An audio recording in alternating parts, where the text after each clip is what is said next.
Nimeni on Ville Hermanni-Valo, 22. marraskuuta 1976, muusikko veropapereissa ja tämä paikka on mun himastudio täällä Helsingissä. En mä ehkä koskaan kokenut, että mulla on tarve luoda, vaan mulla on tarve päästä pois. Mielestäni inspiraatio tai siis luomista on se, että sä oot kärryillä ja sulla on antennit koko ajan pystyssä. Sä huomaat pieniä asioita ja sä teet kärpäsestä härkäsen. Se on tapa tulkita tätä todellisuutta ja jälleen kerran paeta sitten ehkä niitä ikäviä juttuja. Se, että ei genrellä ole niinkään väliä eikä artistin sukupuolella tai ulkonäöllä tai poliittisella vakaumuksella, vaan jos se on jotenkin uskottavaa, niin mut on helppo puhua ympäri, ikään kuin hyppäämään siihen maailmaan. Eikö sulla Alan Moore, joka sanoi, että niin kuin taide on taikaa siinä mielessä, että sä luot ei mistään jotain. Sitähän tässä niin kuin tehdään. On ihan olla vieraana noiden idolien maailmassa. Että saada pieni niin kuin tuulahdus sieltä Birminghamista Ossin kainalosta. Et se on kova juttu. Ei tässä niin kuin ruutia halutakaan keksiä. Tässä on pientä niin kuin musiikillista voyerismia. Se on sitä itseään eikä mitään muuta silloin, kun on yksityyppisen takana hyvässä ja huonossa. Mutta tässä alkuperäinen idea oli se, että lähtee työstämään, kuuntelee miltä se kuulostaa. Onko siinä mitään järkeä?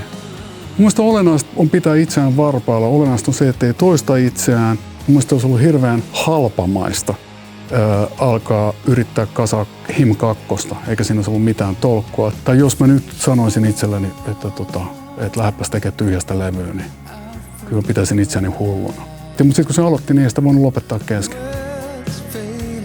Beatlesille se oli sillä tavalla kiinnostavaa, että siihen piti antautua täysin. En mä ole mikään hyvä rumpali, enkä kitaristi, enkä basisti, mutta ei sitä kukaan muukaan voi kuin minä tietää, miltä sen oman biisin pitää kuulostaa. Niin se on jotenkin tavallaan sanomattakin selvää, että sen tekee itse. Ja sitten jos todellakin päätyy tilanteeseen, ettei tiedä, mitä nyt tehdään, niin sitten kysyy apua. Tämä on traumaattinen kokemus, että mä monta vuotta puran näitä tuntemuksia. Olennainen juttu, kun mä tein Yssikseni, oli se, että mä soitin koko ajan niitä biisejä. Mä en soittanut kitaraa, en rumpuja, en bassoa, en laulanut, vaan mä tein sitä kappaletta. Ja siinä on vissi ero siihen, että jos sulla on muusikoita, jotka soittaa omaa soitinta. Mä tykkään niinku pikkutarkasta työstä. Monet ei voi sietää sitä piirrettä musta, koska mä jaksan piilaa sitä pilkkuu aamusta iltaa ja hyvin pitkiä aikoja. Ihan sama mä tein tuon levyn kanssa, koska ei sitä muuten saa valmiiksi. Osa kuuluu sille levyllä, osa ei välttämättä kuulu niin paljon, mutta ne on osa jälleen kerran sitä prosessia, mikä aikaan sai sen fiiliksen, kun sä teit sitä, että sä uppoudut siihen musaan, joka sit aikaan saa sen, että seuraava valinta on spesumpi. Tai ainakin itsellä spesumpi.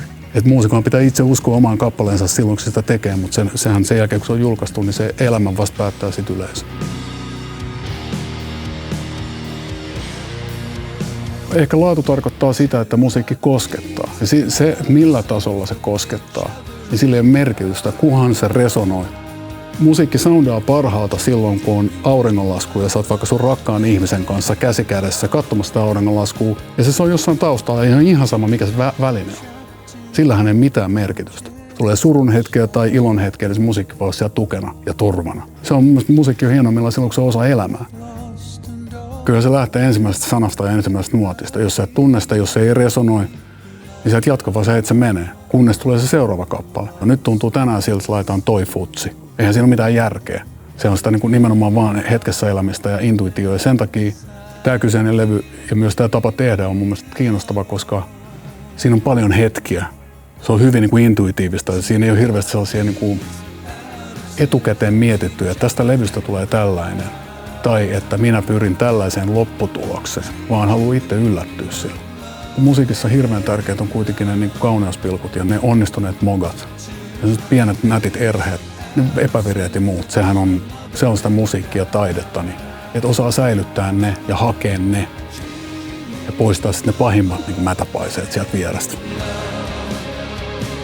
Kaikki etuvahvistimet ja mikrofonit ja piuhat jopa on testailtu ja katsottu. Ja mä oon huomannut, että eniten ehkä mikä vaikuttaa, varsinkin kun laulaa, kun lauluinstrumentti on niin herkkä, niin vaikuttaa se, että onko sulla hyvä fiilis ja onko nukkunut hyvin. Että kyllä mä veikkaan, että se, että on niin kuin hyvässä mielentilassa on tärkeämpää kuin se, että mikä mikrofoni siinä nokan edessä on. Ja siinä on paljon pieniä tollaisia detaljeja, siksi veikin paljon aikaa ja siksi oli sekavaa puuhaa. Että mä tein sitä tosi niin kuin hanuri edellä puuhun. Et oli tärkeää kuulla tavallaan lopputulos heti, kun aloitti kappaleen tuottamisen. Ekan kerran mä oon Geneleke, niin mä oon tiedostanut, että mä oon Geneleket, mitkä on mun noka edessä, niin ne on ollut silloin, kun me ollaan miksattu Himin ensimmäistä levyä Greatest Love Songs Volume 666, niin miksattu sitä Finvoxilla, muistaakseni studiossa C vuonna 1997. Se auttoi mua hirveästi, koska mä tein levyä ensimmäistä kertaa yksin. Mä en oikein tiennyt, että mikä on jees ja mikä ei ollut jees.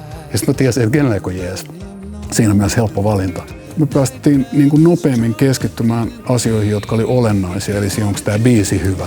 Alkaako joratuttaa, jos on sana? Ja onko tämä linjassa sen kanssa, mitä me ollaan tehty? Ja onko tämä menossa oikeaan suuntaan? Niin noita asioita oli helpompi spekuloida silloin, kun ei tarvinnut miettiä niitä skobeja tai kaitsareita, niin kuin Hiisalmessa sanotaan. Sekä kaitsareissa että mikrofoneissa että soittimissa niin on se, että niitä ei tarvitse miettiä, että ne on pois tieltä. Niin se on aina se, mihin yrittää päästä.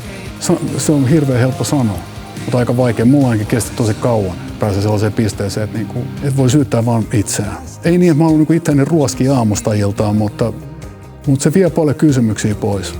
Ja semmoista turhaa jahkailua ja pallottelua, että onks tää nyt, eiks tää nyt oo.